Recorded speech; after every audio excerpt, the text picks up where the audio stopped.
In this video, I'm just going to extend what we know about connected particles into forces on a slope. So here, what I'm going to say, I've got an object of mass little m and object of mass big M. Okay, so and we know that big M is greater than little m. So using our common sense here with this situation, in normal smooth circumstances, this particles would be released, and obviously the big mass would drag the smaller mass up the slope. So that's going to be the case here. What I'm going to do is I'm also going to say that we're going to have a coefficient of friction of mu, and I'm also going to say that once it's released, there is an acceleration that goes up the slope and obviously vertically downwards compared to which object you're looking at. Also remember, the pulley is going to be smooth, the string is going to be light and inextensible. Now, if we just recall our facts from our previous teaching of connected particles in Unit 2, we should know that there is a tension in the string and we have mg acting downwards.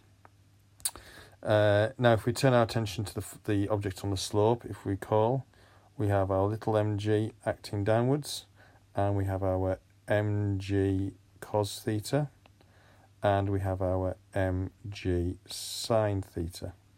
Then, of course, we have our normal reaction, our reaction force, which is mg cos theta. Now, obviously, we have, as we know, that it's accelerating up the slope, both our weight, as always, acts down the slope, and our friction acts down the slope in the opposite direction to motion. And then what we have here is we have two separate situations. We have the first situation, which is here, and our second, which is here. The only thing I've omitted to put on here is the tension in the string. Now, obviously, the tension and acceleration is constant throughout, so we know we can create two simultaneous equations. So if I look on this side here, on the right-hand side, F equals ma in the direction of motion, which we know is downwards. We're going to have mg minus t is ma.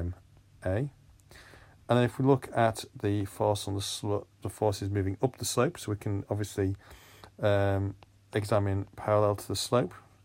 We're going to have t minus mg sine theta minus mu mg cos theta is equal to ma.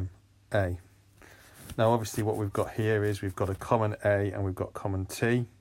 We'll normally be given the values of the masses of the objects.